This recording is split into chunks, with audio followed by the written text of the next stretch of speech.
Balai Penyuluhan Pertanian Amuntai Selatan terus meneguhkan perannya sebagai pusat gerakan pembangunan pertanian di Kabupaten Hulu Sungai Utara. Salah satu inovasi unggulan yang kini menjadi sorotan adalah budidaya padi apung sebagai solusi adaptif terhadap kondisi lahan tergenang atau rawa. Pada 28 Mei 2025, BPP Amuntai Selatan bersama Dinas Pertanian Kabupaten Hulu Sungai Utara menggelar panen padi apung yang berlokasi di Desa Banyuhirang. Kegiatan ini menandai keberhasilan implementasi teknologi pertanian yang ramah lingkungan dan adaptif terhadap perubahan iklim.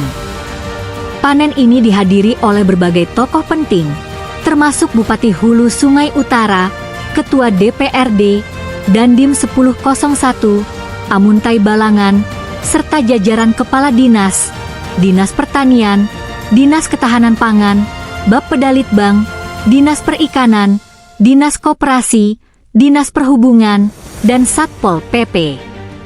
Hadir pula Kepala Bagian Perekonomian dan Sumber Daya Alam, Camat Amuntai Selatan, Koordinator BPP, Mantri Tani, Kepala Desa Banyuhirang, anggota kelompok tani, serta yang tak kalah penting, Kepala Perwakilan Bank Indonesia Provinsi Kalimantan Selatan.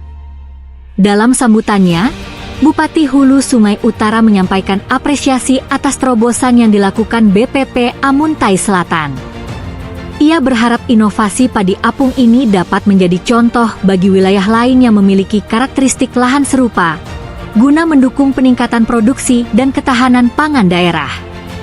Kehadiran berbagai pemangku kepentingan, termasuk dari sektor keuangan seperti Bank Indonesia, menunjukkan kuatnya sinergi lintas sektor dalam mendukung inovasi pertanian. Inovasi padi apung ini bukan hanya menjawab tantangan teknis di lapangan, tetapi juga menjadi simbol semangat kolaborasi dalam membangun ketahanan pangan yang inklusif dan berkelanjutan. Memang ini kami lakukan bekerja sama dan kami juga terima kasih Pak ke Pak Bupati dan jajaran, karena ini tidak akan terselenggara kalau tidak ada dukungan dan sinergi dari Dinas Pak, khususnya Dinas Pertanian dan Ketahanan Pangan. Jadi ini memang program yang kami jalankan secara terstruktur Pak di tahun lalu, jadi ini berjalan bersamaan, salah satunya memang di wilayah HSU. Jadi bentuk dukungan yang kami lakukan kepada pemerintah daerah ataupun petani langsung setidaknya mencakup dua hal Bapak. Yang pertama seperti kita lihat di lapangan ini adalah prasarannya Pak, termasuk ada media tanamnya dan kemudian tadi sekitar ada pupuknya, dan lain-lain. Itu yang pertama Pak. Terus yang kedua kami juga sadar sama personal tidak akan cukup kalau tidak didukung dengan pengembangan kapasitas petaninya Pak. Makanya kami juga bersamaan melakukan pendampingan Pak kepada petani, dan memang betul tadi seperti yang disampaikan oleh penyuluh dan pendamping bahwa memang tantangannya adalah bagaimana mengubah mindset para petani Pak yang sudah terbiasa biasa begini biasa begitu. Jadi ketika kemudian masuk kepada metode yang baru, ya memang proses penyesuaiannya kami sadar tidak mudah. Tapi memang kami pikir Pak kalau untuk wilayah HSU sendiri, karena memang daerah geografisnya sendiri adalah air ya Pak, kami mencoba menawarkan alternatif sehingga memang ini bisa meningkatkan produktivitas pangan tidak hanya untuk HSU sendiri, tapi juga bagaimana mendukung provinsi dan nasional. Mungkin secara garis besar itu Pak. Perhitungan Pak, saya kebetulan kan orang ekonomi juga. Betul Pak, betul Pak. Benefitnya dengan yang tanam biasa ini kira-kiranya gimana ini Pak? Betul Pak. Dengan modal yang kayak gini, semua peralatan. Betul Pak. Secara alam kan ini kan pasti didukung. Betul Pak. Gitu ya. Betul Pak. Kira-kira nih gimana pertimbangan? Betul Pak. Kalau kemudian di waktu itu kami sempat panen Pak di daerah Batolan dan juga di Tabalong Pak, kami pernah ngitung. Ini kan sebenarnya kembali kepada kuncinya ke perawatan yang berkelanjutan dan teratur tadi Pak, itu disampaikan. Kami pernah ngitung produktivitasnya itu kalau disetarakan dengan lahan tanah atau darat Pak, itu bisa sampai 6 sampai 7 ton per hektar Pak, ekuivalen. Sehingga sebenarnya secara produktivitas itu sangat tinggi Pak. Tapi sekali lagi kembali lagi kepada bagaimana petaninya memeliharanya memang sesuai prosedur yang sudah ditetapkan. Jadi kalau memang harus memupuk ya memupuk, menyiram pestisida yang organiknya disiram gitu ya Pak ya. Tapi kalau kemudian mindsetnya masih ya udah habis tanam tinggal gitu ya Pak, maka produktivitasnya ya, karena ini kan bisa terus menerus masalahnya. Betul Pak. Jadi tidak ada rentan waktu kan. Betul Pak. Nah, kemudian tantangan yang kedua Pak, ini juga nanti bagaimana kita sama-sama mengedukasi petani untuk semakin kreatif adalah, ini kan memang media tanamnya, media apungnya styrofoam Pak ya. Di beberapa daerah petani itu sudah mulai berinovasi dengan bambu Pak. Bambu. Jadi ya? mereka, karena kan mudah ya Pak didapatkan bambu gitu.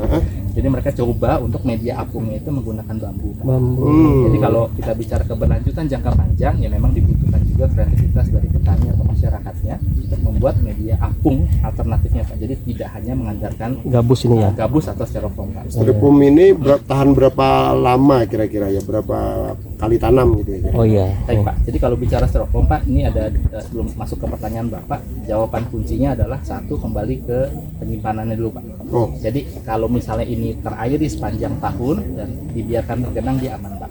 Tapi kalau kemudian ada musim yang dia surut atau kering, penyimpanan itu menjadi kunci untuk membuat styrofoamnya lebih tahan. Itu kata kuncinya dulu, Pak. Yang pertama. oke. Terus kalau kemudian ini bisa tahan untuk berapa lama dengan cara penanaman yang baik dan benar dan penyimpanan yang baik dan benar, setidaknya 5 tahun dia akan bertahan. Oh, 5 tahun. Tapi setidaknya itu, Pak, ya, kuncinya kepada Dipelihara. bagaimana cara penyimpanan. Penyimpanan, ya. Jadi kuncinya di situ. Setelah panen simbolis, acara berlanjut dengan ramah tamah bersama Bupati yang menjadi momen penting untuk berdiskusi dan bertukar pandangan.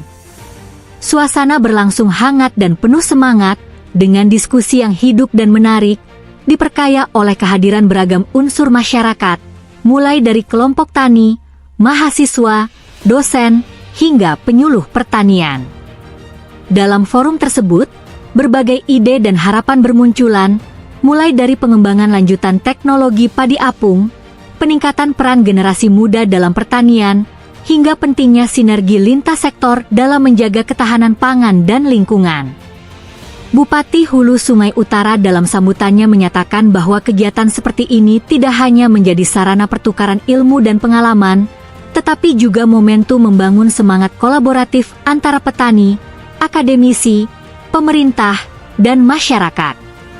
Melalui inovasi padi apung dan forum ramah tamah yang inspiratif ini, BPP Amuntai Selatan telah membuktikan bahwa pertanian bukan sekadar kegiatan produksi, melainkan ruang dialog, inovasi, dan penguatan jejaring sosial untuk masa depan yang lebih berdaulat secara pangan.